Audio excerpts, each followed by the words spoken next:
inshuro nyinshi duhura n'ijambo bita kwimenya, tukaryumva mu matwi yacu inshuro nyinshi aho tugenda hose, ndetse tukageraho tugatekereza tuti ese ni gute naba ntiyizi, ese birashoboka ko naba ntiyizi?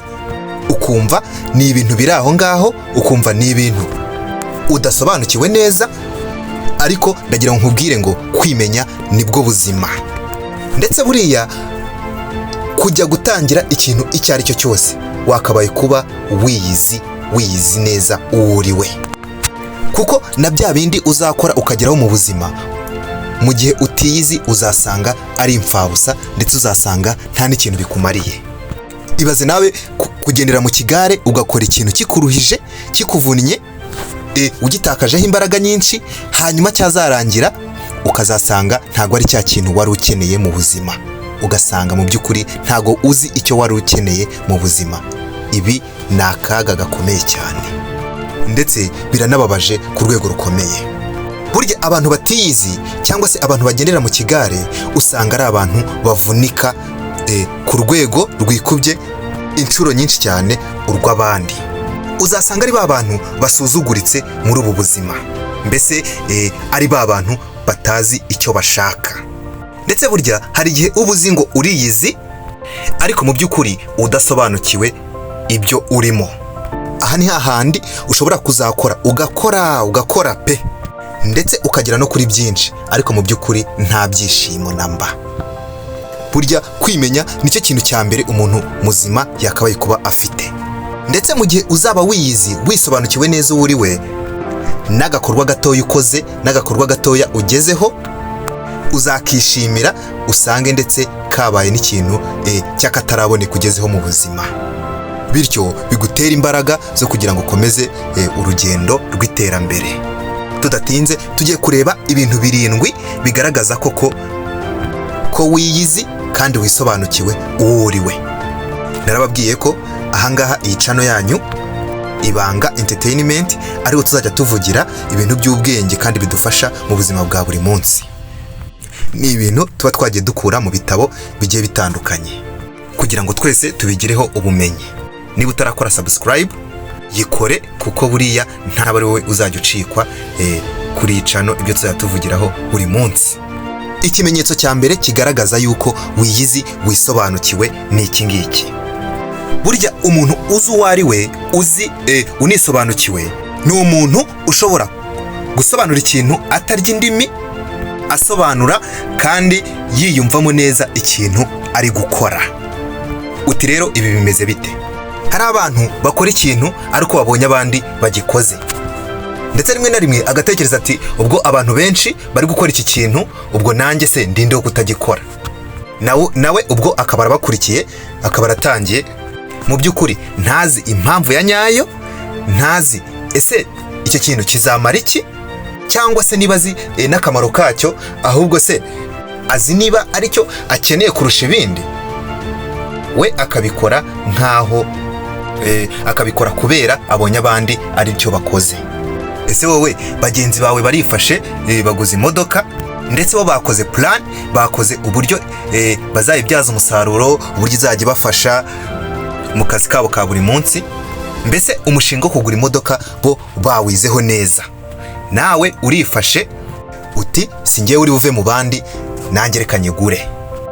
Ishobora kuzagufasha n'ibyo pe, ariko nureba nusubiza amaso inyuma ukareba ibyo igukonsoma, kandi wowe utarigeze wiga strategy y'uburyo uzayikoreshamo mu buryo bwa nyabwo ikubyarira umusaruro kandi uhagije, niho hahandi hazashira igihe gito ugasanga burya imodoka siyo wari ukeneye.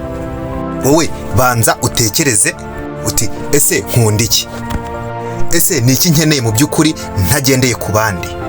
Niba ngiye gukora iki kintu se nzaba ndi proud yacyo, ese gihuje n'imyemerere yanjye, ese bibaye ngombwa ko mbisobanurira umuntu nkamwereka impamvu yabyo, nabishobora, nabikora. Umuntu wiyizi neza arangwa no kumenya, ndetse akaba yanasobanura impamvu akoze ikintu runaka. Ikimenyetso cya kabiri cyerekana yuko uri umuntu wiyizi neza kandi wisobanukiwe. Ikimenyetso cya kabiri nuko uba usobanukiwe ndetse wiyizi uburyo buri situation ikugezeho uyakira, ndetse ugasobanukirwa n'uruhare cyangwa resiponsabirite ufite kuri iyo situwasiyo. Koko burya umuntu wiyizi neza wisobanukiwe aba ari umuntu ugomba kuba ashobora gukontorora amarangamutima ye, ukamenya ko niba ikintu, urugero ari ikintu kibabaje cyane, iyo ubasha gukontorora amarangamutima yawe umenya ko ari ibintu bibaho nyine, bikagufasha kuguha uburyo witwara paka usohotse mu kibazo kandi ugasohokamo wemye, ubuzima bugakomeza. Umuntu rero burya wiyizi neza ni wa muntu ubasha gukontorora amarangamutima ye, yaba ari ikintu gishimishije akishima nibyo, ariko akishima muri bwa buryo bufite amarangamutima akontoroye. Hari abantu bajya bagira ibyishimo bikabananira kwikontorora ndetse bikabaviramo n'ingaruka zikomeye. Ikintu cya gatatu twihuse cyane kigaragaza ko uri umuntu wiyizi kandi wisobanukiwe, uri umuntu uzi imbaraga zawe ndetse usobanukiwe n'ibyo ashoboye ariko kandi atiyemera. Uzi ibyo ushoboye kurusha ibindi, ubumenyi ufite ubukoresha neza ariko kandi utishyira hejuru, utiyemera, nibyo bigaragaza ko wisobanukiwe neza. Burya aba ari ikibazo kuba uri aho ngaho utazi ikintu urenzemo, utazi ikintu ushoboye kurusha ibindi, burya aba ari ikibazo gikomeye cyane. Birashoboka ko ushobora kuba ukora ibintu bigiye bitandukanye, ariko burya uba ugomba kumenya ikintu ushoboye kurusha ibindi. Ukavuga uti ngewe ndi umutwazi mwiza, ndi umushoferi rwose, mbikora neza cyane, iyo ngeze kuri vola mba ndi wundi. Cyangwa se waba uri umu-ayi, tukavuga uti ngewe iyo ngeze kuri mashini ibintu byose mba mbyumva neza cyane. Cyangwa se ukaba uvuga uti burya rero nubwo mumbona ndi gukora ibi ngibi, ariko buryo ngeze mu bucuruzi, ibintu bya bizinesi ni ibintu wagira ngo nibyo nize superiyeri. Cyangwa se waba ushoboye ibigendanye n'itangazamakuru, ukaba umekinga shuwa cyangwa se uzi neza ko kuri mikoro urindwa mubi. Nuko bigenda. Ubundi umuntu wiyizi neza aba agomba kuba azi ikintu ashoboye kurusha ibindi. Ikintu cya kane twihuse cyane kigaragaza ko wiyizi neza kandi wisobanukiwe, uri umuntu wemera ibyo udashoboye, ukemera yuko utabishoboye, cyangwa se ukaba uzi neza aho weakness zawe ziherereye. Ndetse buriya abantu twese tugira impande ebyiri, tuba dufite ibyo dushoboye kandi dukora kurusha ibindi, tukagira n'ibyo tugiramo intege nkeya.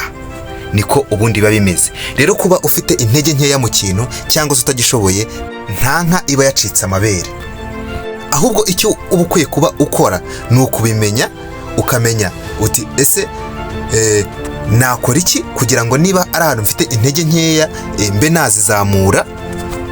Kuko burya kubyemera ukanabyiyumvisha ko ariko bimeze nicyo kintu cya mbere. Ubundi hagakurikiraho uburyo washaka ukuntu uzamura urwo ruhande ufitemo intege nkeya. Ndetse mu kiganiro gikurikiraho ngiye kuzabakorera ibintu byibura wakabaye kuba uzi.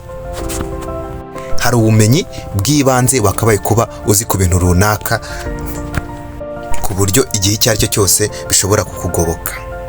Ikintu cya gatanu kiranga umuntu wiyizi kandi wisobanukiwe.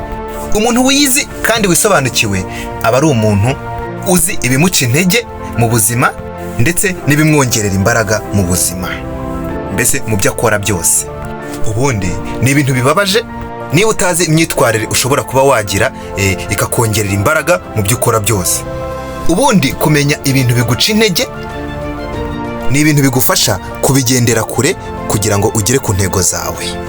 Kandi burya ikintu kigora mu buzima ndetse kibera abantu benshi imbogamizi ni ukubaho batarashyizeho umurongo ngenderwaho, bakabaho bagenda gutyo gusa batazi icyo bagomba kuzageraho ahazaza. Burya bari ikosa rikomeye cyane. Iyo rero wagize ubwenge, iyo wagize imbaraga zo gushyiraho umurongo ngenderwaho cyangwa se gukora plan y'ibyo uzageraho ahazaza, imbaraga ziba zisigaye ni izo gukurikiza umurongo washyizeho ngenderwaho kugira ngo uzagere kuri ibyo bintu. Rero iyo uzi ibiguca intege ubigendera kure, ahubwo ukagenda usanga bya bindi bizagufasha, bya bindi biguha imbaraga zo kugira ngo uzagere kuri izo ntego wihaye. Ahangaha ari naho hahandi ugomba guhitamo abantu mugomba kuba muri kumwe, abantu bakwinfluencinga cyangwa se abantu bafite bya bikorwa cyangwa bafite bya bitekerezo bigufasha mu kugera ku ntego zawe z'ahazaza. Ngira ngo mu kiganiro mukirebe, iyi video muyirebe kuri YouTube yanyu Ibanga Entertainment, ikiganiro kivuga uburyo ugomba kugisha inama ba bantu bageze ku bintu n'ubundi nawe ushaka kugeraho, kuko nibo bafite experience ihagije, nibo bafite ikintu bakugezaho. Ikintu cya gatandatu kiranga umuntu wizi kandi wisobanukiwe neza, ni wa muntu uba udakeneye gushimisha buri umwe wese, cyangwa se ngo aharanire yuko yemeza buri muntu uwo ari we wese. Ndetse burya umuntu wizi neza kandi wisobanukiwe, uyu ni wa muntu uba usanga adafata umwanya we, apfusha umwanya w'ubusa asobanurira umuntu ngo njyewe nshoboye ibi ngibi. Ni wa muntu utazasanga muri deba za hato na hato zo kwiyerekana nk'uko abandi bantu bose badafite confidence nk'uko babigenza. Ahanini usanga abantu bagira umuco wo kugenda bashaka kwemeza buri umwe wese, bashaka kumwumvisha uburyo bakomeyemo. Ubu usanga ari ba bantu n'ubundi bagihuzagurika, bataramenya inzira ya nyayo bafite kugendamo, ndetse bagihugiye kugira ngo abantu bose babemere, babonwe nk'abantu bakomeye.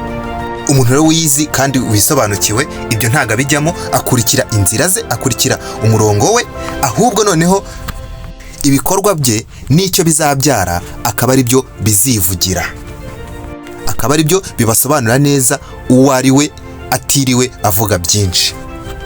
Uyu ni umuntu wiyizi niko abigenza. Ikintu cya karindwi kigaragaza ko wiyizi kandi wisobanukiwe, nuko imyanzuro yawe igendana n'indangagaciro zawe. Burya imyanzuro ufata igendana n'indangagaciro zawe, ibintu birakorohera, ndetse ukumva imbere muri wowe nta nicyo mutima ugushinja, ukumva ufite amahoro yo mu mutima. Umuntu wiyizi kandi wisobanukiwe aba afite indangagaciro z'ubunyangamugayo, discipline, yumva atuje afite amahoro, indangagaciro yo kumva ko agomba gutera imbere, ndetse burya imyanzuro afata yose igomba kuba ishingiye kuri izo ndangagaciro. Ndetse mvuga nti, niba koko ushaka kwimenya no kwisobanukirwa, fata inshingano kandi ukontorera amarangamutima yawe, sobanukirwa neza imbaraga zawe, aho ushoboye, ndetse unasobanukirwe neza aho ujya ugira imbaraga nkeya. Ikindi baho ndetse ufata imyanzuro ugendeye ku ndangagaciro ndetse n'imyemerere byawe. Ubundi izo nizo mbaraga, kwimenya no kwisobanukirwa. Niba iyi video igufashije, kanda subscribe, like, ndetse jya muri comment utubwire, uduhe igitekerezo. Nshimira abamaze gukora subscribe, muri abantu b'ingenzi cyane, kandi nimwe ibi byose tubikesha. Ciao, duhure mu kiganiro cyacu gikurikiye.